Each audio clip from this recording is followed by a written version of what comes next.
Thank you for coming. Is there anyone here who has never walked down Park Street? Oh, great. You all have. I undertook this project because I was working on 2 Park Street with the Colonial Dames and Park Street Church. And I suddenly realized I didn't know anything about all of the other things on Park Street. So we have today's presentation. The image that you see in front of you is an 1815 painting on board. It's a fire screen owned by the Bostonian Society now, and it shows what would be numbers 0, which is Park Street Church, up to 9, which is the Emerita building at the corner of Park and Beacon. This is really important. It's a beautiful piece of work.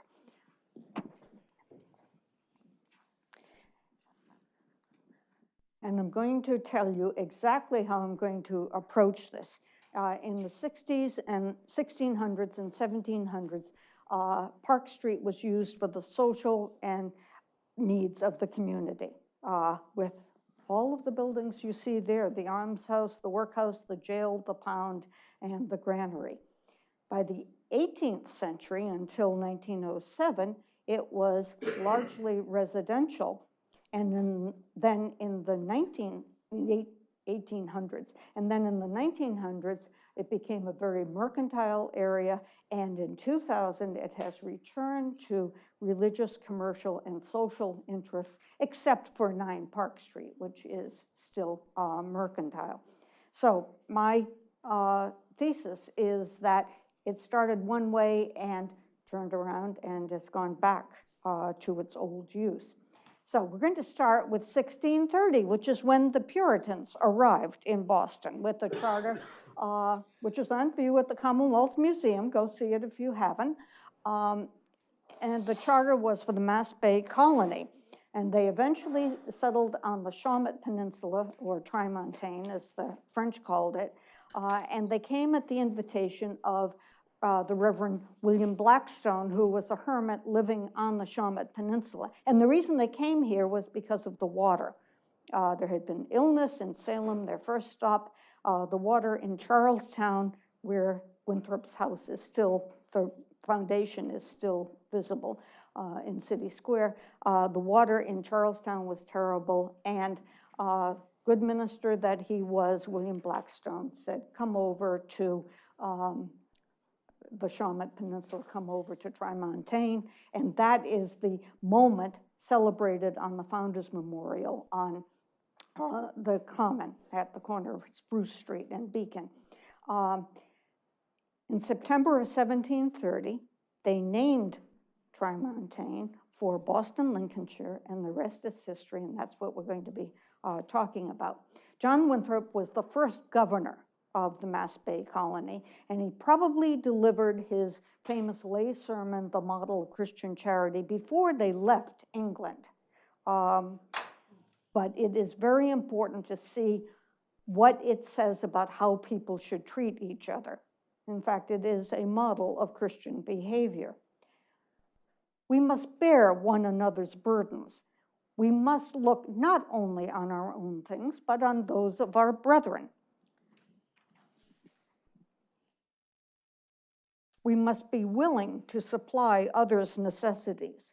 We must delight in each other, make others' conditions our own, rejoice together, mourn together, labor and suffer together. And then he includes a quotation from the Sermon on the Mount and says Jesus' words about the city upon a hill. And the Puritans worked very hard to create this city on the hill. Now, they arrived in 1630. 1634, they declared that they needed to put up a warning signal, and they put it on top of, they put the sentry on top of Sentry Hill, which we now call Beacon Hill. And they have, in fact, created a way to warn the people about what is coming. Okay, 1634. I misspoke, I'm sorry. I'm going to stay here because otherwise I will give you wrong dates, and that will not be good. 1634, they created some common land below the Sentry.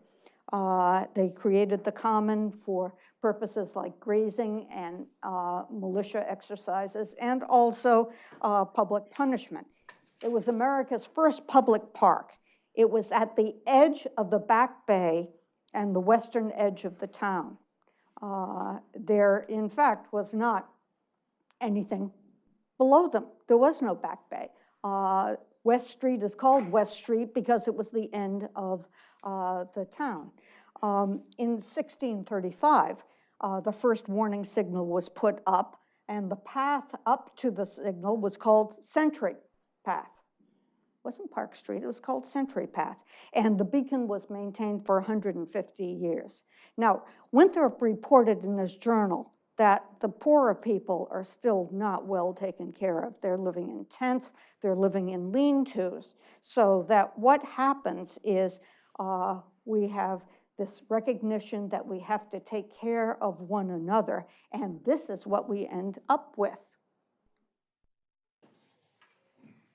This is a 19th century fire map of the area, but this shows what would actually be put up by the Puritans. They would create an almshouse, pound, a bridewell or a jail, a workhouse, and the granary, which is the reason it's called the granary burying ground, of course. These public buildings began with the almshouse in 1662. And it was done by public subscription because everybody believed you really had to take care of the poor. Unfortunately, it was opened in 1662, but it was made of wood. So guess what happened? It burned to the ground. That's what happens. No fire department. I mean, there were efforts to put it out, but it didn't really work. So in 1684, they built an almshouse that was 114 feet on Beacon Street, 100 feet on Park, 2 stories, and this was designed to take care of the deserving poor and fulfill their necessities. They also, by 1691, had appointed a board of overseers of the poor to make sure that people were being treated the way they should be treated. The next item down is the pound. And the pound is very important because you don't want to have animals just straying all over the town. There was a pound keeper. He was able to collect fees from people whose animals ended up there. Now, there are 2 references that say that the pound was right next to the almshouse. There is one that says it was down here. Now, I have never in my life driven a cow or a bull, but believe me, there is no way I would want to drive an animal up that hill. To say nothing of the fact that everything that the animal excretes is going to flow downhill. But anyhow, the pound seems to have been, according to all of the records, right next to the almshouse. The next thing that I want to talk about is the Bridewell, which is the jail. And they already had a jail on Court Street where the old school department used to meet. But they needed a place for petty crimes. You know, people who weren't really vicious, but who really shouldn't be mixed with the deserving poor. So they decided that they would separate those who were guilty of vice and disorder. Nothing was really done with the Bridewell. It wasn't built until 1721. And the usual question is, why is it called a Bridewell? Because that's what it was called in London.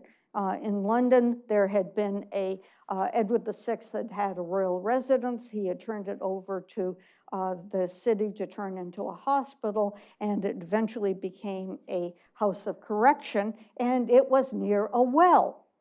It was near St. Bridget's Well. And any of you who are Irish know that the shortened term of Bridget is Bridie. So it was a Bridewell. And the Puritans believed that you did need to take some people out of public for their own good. And the Bridewell was 50 by 20 by 14 feet, very tall.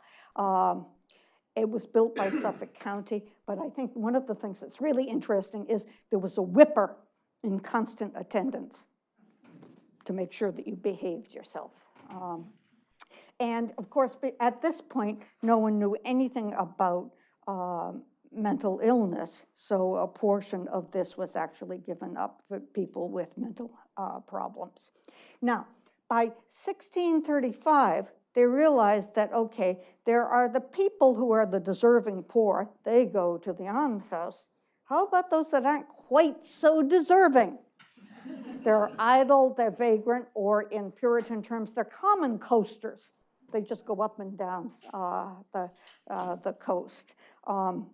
So the workhouse is built then, and it's right next to the granary. Now, what work did they do? The men spent their days picking oakum. And oakum comes from ship's ropes, and obviously there was a lot of ship's ropes in Boston because it was a port town. And they would take the old ones and pull them apart and make them into fibers, and those fibers would be used to caulk the holes in ships, so that the Constitution, for example, had oakum stuffed into it. Now, what do you do with it? It's hard work. Now, what do you do with the women? You have them card wool, just pull the strands apart so they could be spun. And they also did a little bit of spinning. One of the interesting things is that there is a rule, no smoking in bed, which is just fun.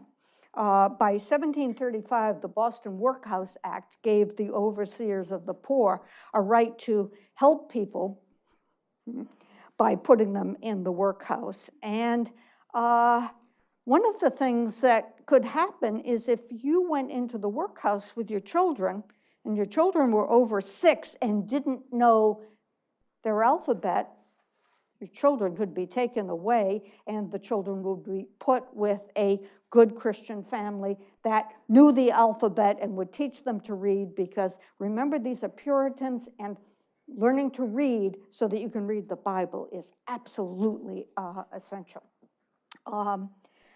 Okay, so we have the workhouse is 120 feet long, 40 feet wide, and meanwhile, we have a little bit of stuff happening on the common. Okay, if you want to get up over the hill, guess what happens? You drive your cart up over the hill. So the common was really being broken down, and then with rain, the soil was washing away. So they made a rule that there would be only one opening to the common, and that's where the opening is today at the corner of Tremont and Park. And that was in 1737. But we had some problems because, of course, the town is growing by leaps and bounds. By 1742, the Almshouse had 110 people. By 1769, it had 230. That's real overcrowding. And there were 40 people in the workhouse who really belonged in the almshouse. So we'll talk about how this whole thing gets resolved shortly. By 1728, the town voted to build a granary. And the reason for it was they wanted to have a place where poor people could go and buy grain, buy small portions of grain for 10% over the wholesale price. The town would pay the wholesale price to the farmers, and then for that price plus 10%, the poor could get enough to make their bread and have something to eat. And that is the story about the granary. Now, it didn't stay as a granary. Yes, sir. When was the granary built first? 1728, they voted to build it. I could not say exactly when it went into. It's part of the common? It's right across it's at the corner of Park. It's where where Park Street Church is. Prior to that? Prior. Piece of the common? Yes. I've often heard that the Granary was part of the common.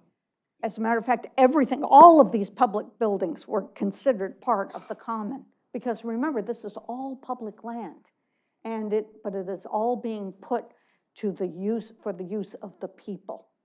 So there was no sense of, oh, the common's here, then we have this path, and then we have no, there wasn't that at all, okay? The notion of the granary serving poor people didn't last for more than a few decades. And then the property started to be used for businesses. It was huge.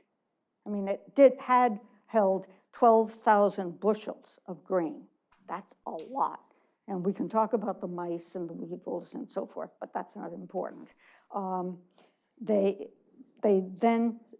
town then started to let the granary out to different people. The most important group they let it out to were the people who made the sales for the Constitution. You can imagine what the size of the Constitution sales are, if you've ever seen it under sale. They're huge. The only place in the town, where they could be sown was the granary, and that's exactly what happened. They were sown there.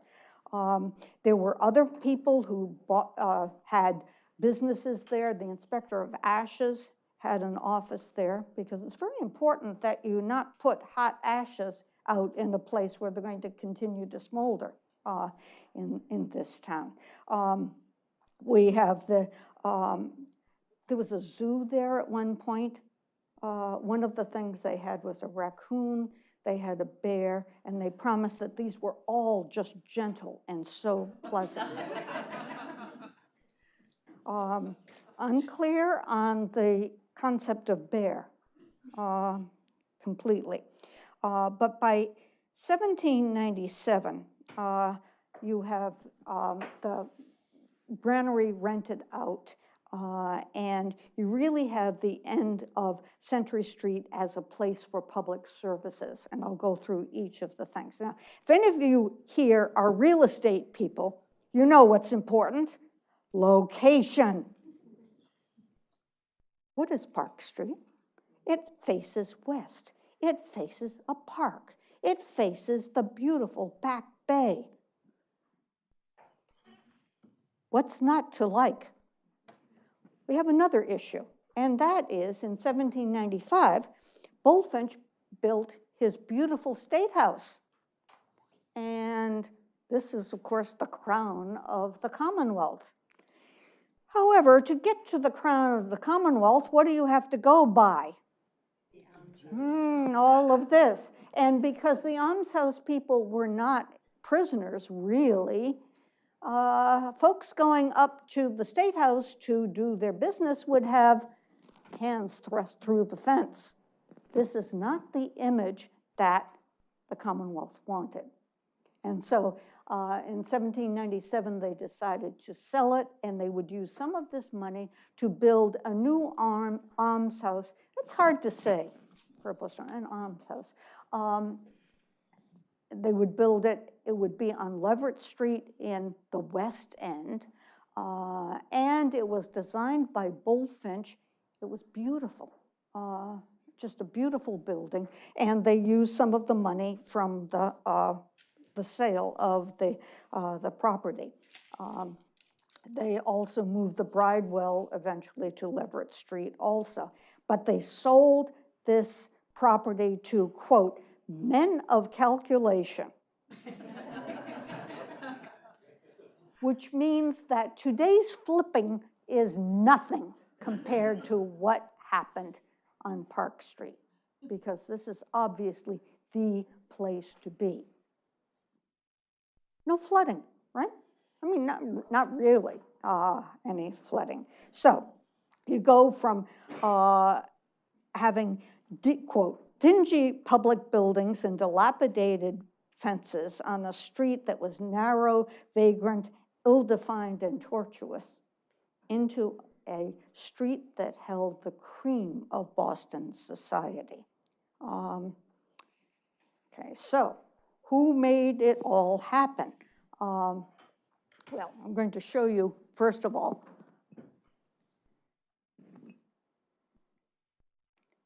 this is how it's going to look. This is the whole area. And what we have here is we go from 0, which is Park Street Church, 1, 2, 3, 4, 5, 6, 7, 8, and 9.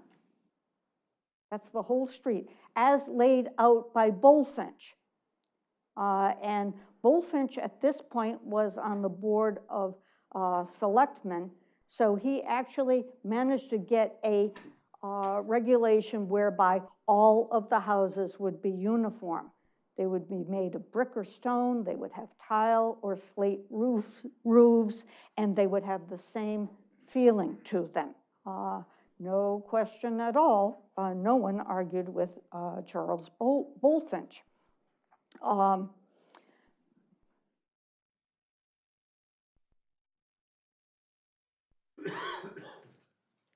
This is not a good slide, but I had to show it to you because Bulfinch's drawings, elevations for 1 to 4 Park Street exist at Mass Historical. And I couldn't ask them to take the glass off so I could get a nice picture of it. But, oops, wait a minute. We have 1, 2, 3, and 4. This is a pan of praise to Federalist architecture, which is what Bulfinch did. That's the way it really looked when it was first built. And you can see a little bit of that in the painting that's at Mass Historical.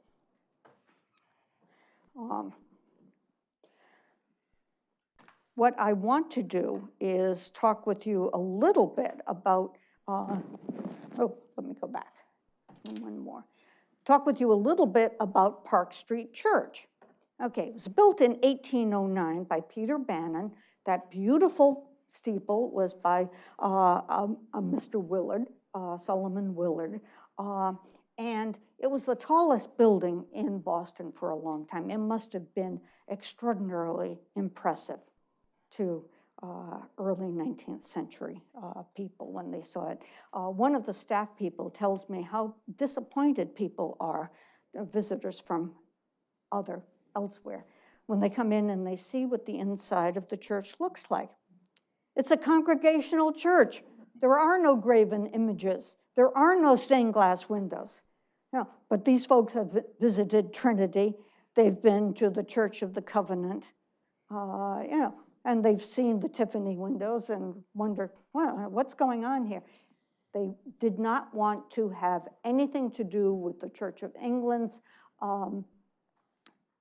ceremonies. Of course, they didn't want to have anything to do with Rome. And this church was, in fact, founded by people who left Old South, because at the beginning of the 19th century, you have the Trinitarian Congregationalists and the Unitarians disagreeing. And in every parish, what happened was the people would decide, the congregation would decide whether they would be Unitarians, one God, or they would be Trinitarians, one God with 3 persons. The people who built Park Street Church were Trinitarians, and they met in private homes before they actually pulled together the money to pay Banner to do the design, and then actually got the place built. Now, Park Street Church is an amazing place. The corner of of Tremont and Park Street is called Brimstone Corner, maybe because of the sermons that were given, but more likely because during the War of 1812, they stored gunpowder in the church. Nice dry place, except it's downhill. I wouldn't consider it that dry, but they did store gunpowder there. We have Mary Baker Eddy speaking there. Later in the century, we have the American Education Society, formed in 1815, the Handel and Haydn Society the same year, the Prison Discipline Society in 1824, American Temperance in 1826, and Edward Beecher, the brother of Harriet Beecher Stowe, was the pastor there in 26. In 29, William Lloyd Garrison gave his first public speech about slavery and made 4 propositions. The most important ones are, I think, are that non-slave holding states are, quote, constitutionally involved in the guilt of slavery and obligated to assist in its overthrow. Whoa, Civil War coming? Oh, you bet. He said there was no valid legal or religious justification for the preservation of slavery. Yeah. And he said that the population, colored population, which was a term at the time, should be freed, given education, and accepted as equal citizens with whites. Given the past few hours, we can say that this is something that we still are looking for. In 1831, the song America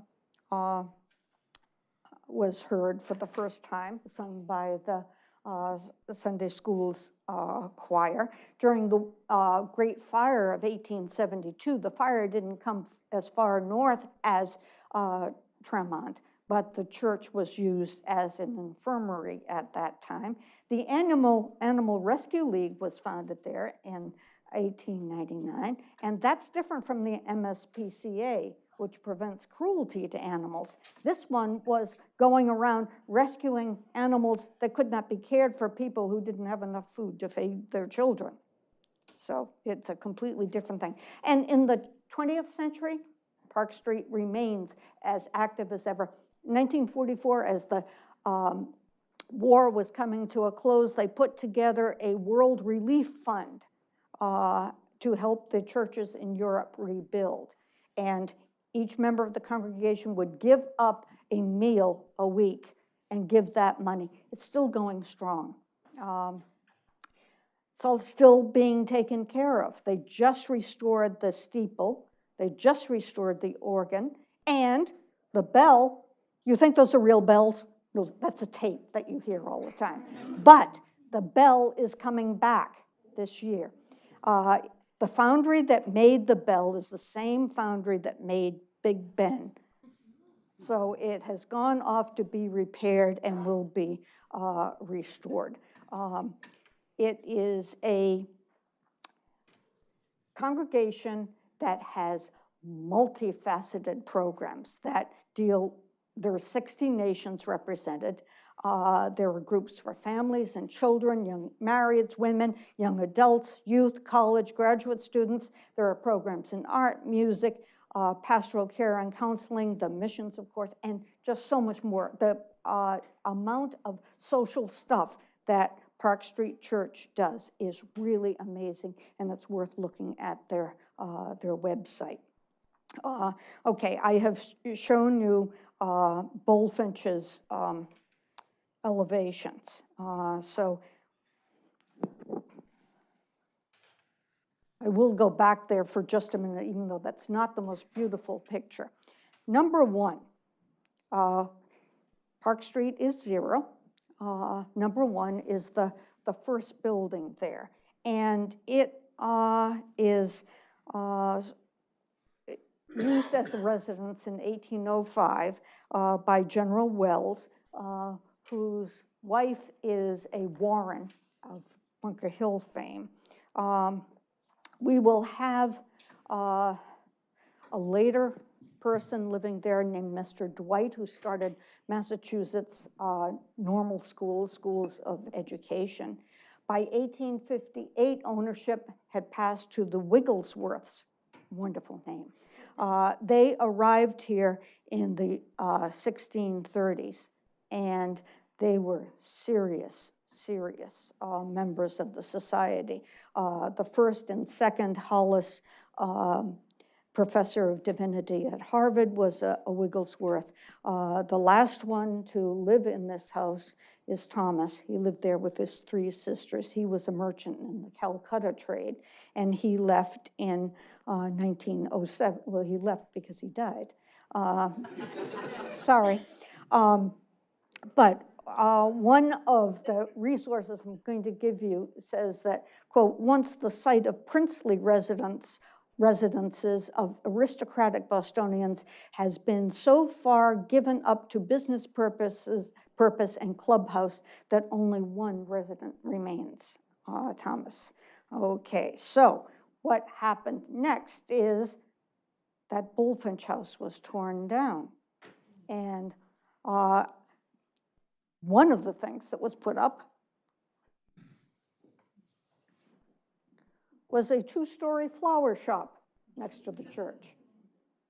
Not exactly what we think of. This is from Mass Historical. It is an image of photograph, that's me photographing it, of a lithograph. I cannot find a picture, but there were points when these Bulfinch houses came down, you could actually see all the way through to the Granary, of course.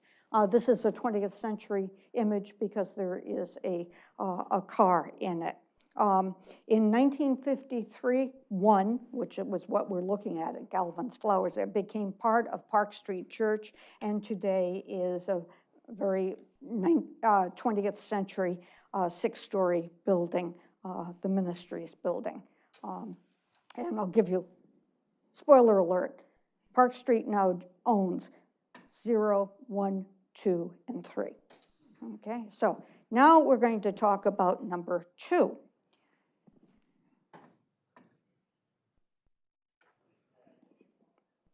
Which is right there.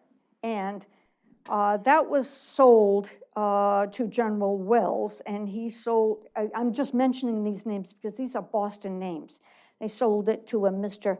Davis, who bought the northern half of it. He sold it to a Lowell, and then sold it to Jonathan Mason, who was married to John Collins Warren, which we're going to talk about John Collins Warren. He lived in number 2. And by the way, Mass Historical also has the layout of the rooms from 1 to 4. Beautiful. I have them on my phone, but it didn't seem important to put them up here. Anyhow, John Collins Warren is important because, first of all, he's the grandson of General Joseph Warren, who was killed at Bunker Hill. He was the son of John Warren, who was the founder of Harvard Medical School. He was also the surgeon involved in anesthesia, the first anesthesia use in the Ether Dome. He founded the New England Journal of Medicine. He was the first dean of Harvard Medical, and he was a founding member of Mass General. Obviously an underachiever. But when Mass General was first created, the Bullfinch Building, which is just beautiful, there wasn't any place for anatomical studies. So John Collins Warren did them at 2 Park Street. He did them on the bottom floor in the,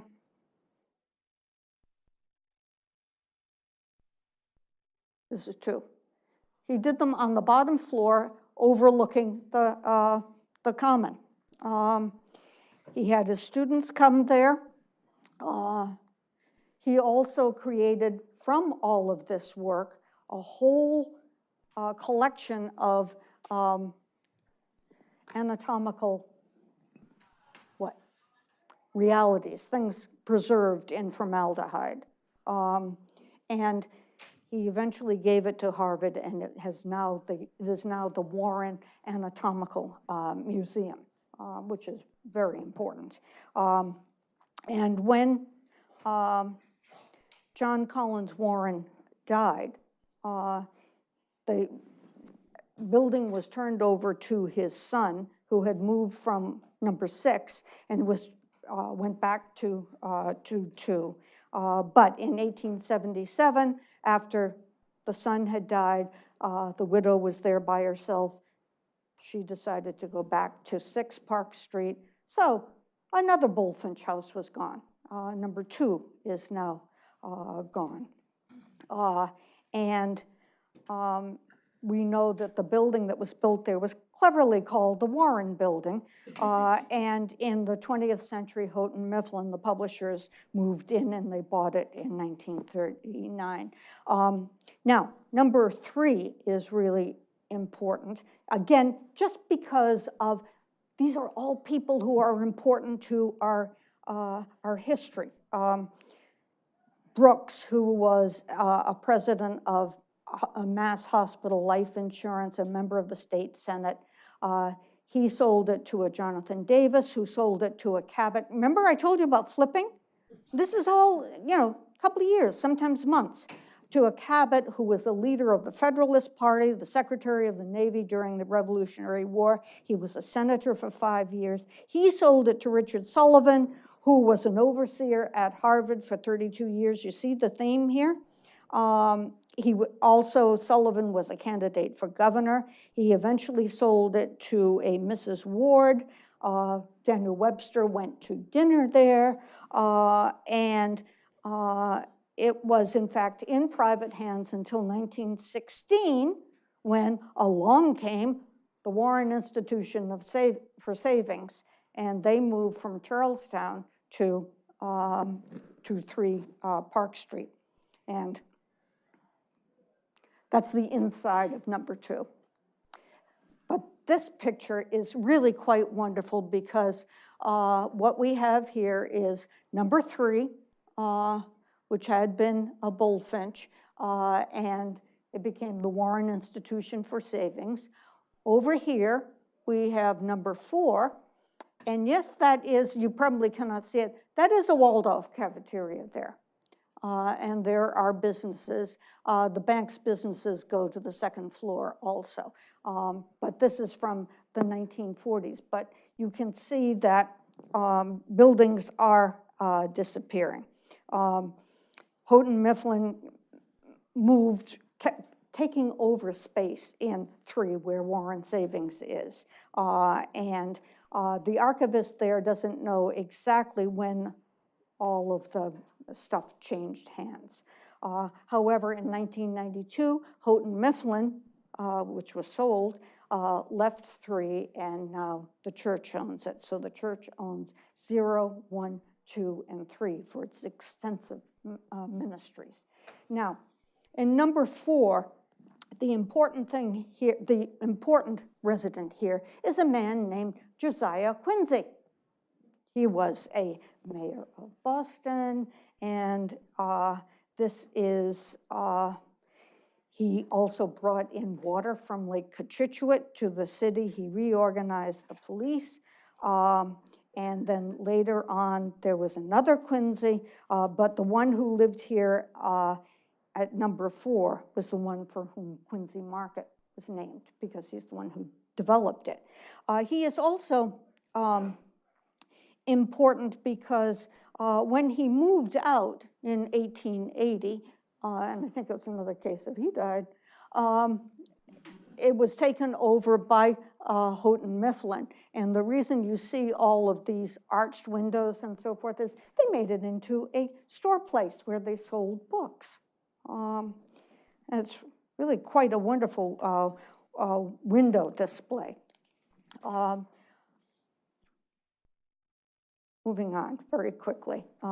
Number 5, again, we have Josiah Quincy, the senior, who was a member of Congress, the mayor of Boston, and the president of Harvard. He lived there.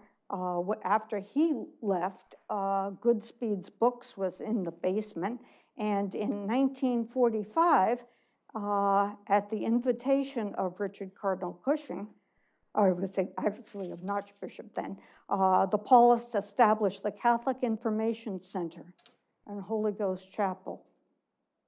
Now this is important because we have know-nothing people on this block in an earlier time. The Paulists do not arrive until 1945. The new building was dedicated in 1957. The Polish Chapel is 4, 5, and 6.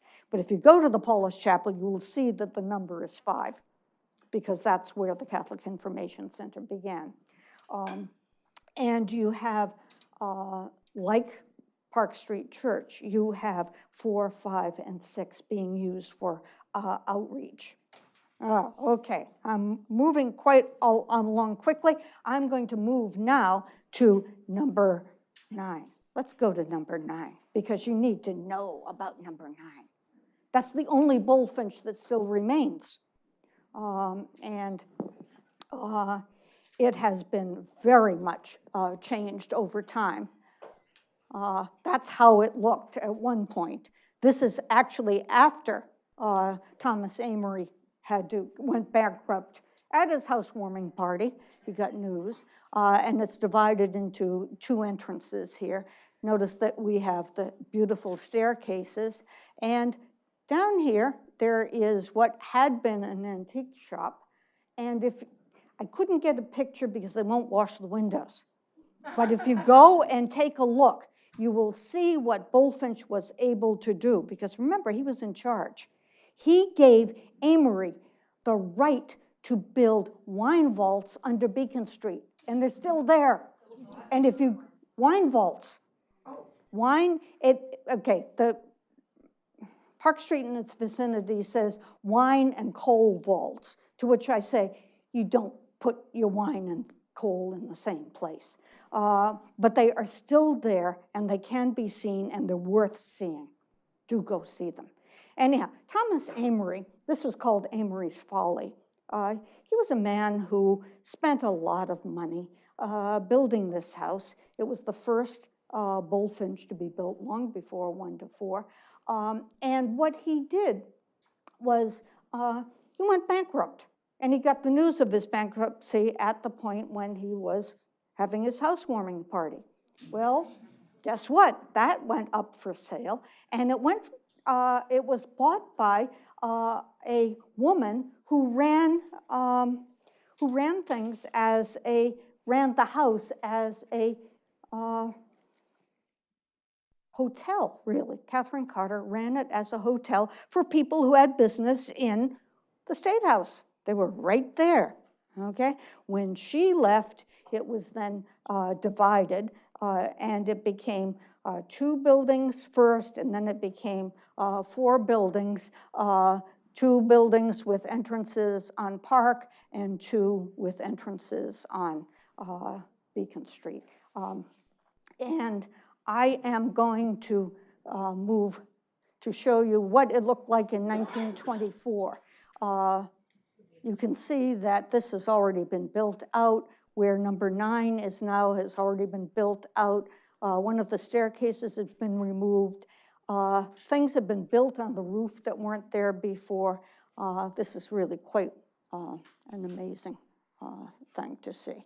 So my conclusion then is, here we are in 2019.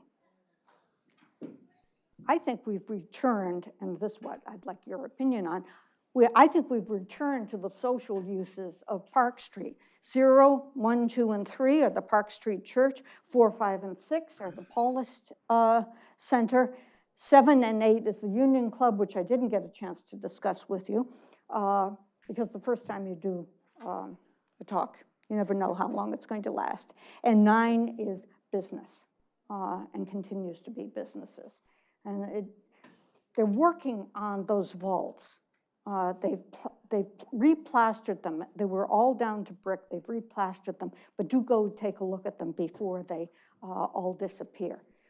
Didn't talk about why there is that driveway between 8 and 9. I do know that. Okay, my timing is off, and I am sorry I am out of time, and I'm willing to take some questions. Yes, ma'am. Where did Lafayette stay? He stayed at 9. At 9. He stayed at 9 and was, the point at which he was supposed to receive the public, he went into one of the bathrooms and didn't come out. Lafayette didn't deal well with people. It's probably in the behind vault. Anyhow, that is where Lafayette stayed. Pam? Now, on the map, it says burying ground. Yes. Is that the whole common? No, this is the Granary burying ground, because where Park Street Church is now was the granary. So that's why it's called the Granary burying ground. Across the street from where we are. What? It's across the street from where we are. Yes, it is. It is. And I didn't include any contemporary pictures because you should walk up. And I forgot, I didn't get a chance to tell you about the bad water under the outhouses. Yes. Which building is that in? It is in 7 and 8, and you can still see the number 7. It's behind a grill, and 7 and 8, and there is a... Do they own it? Yes, they do own it. Oh, right. It is a private club, yes. But it still has, it's got people who are like the people who used to live there, who are people who are really concerned with Boston as a thriving metropolis, so, okay. Anyhow, I thank you very much for your attention.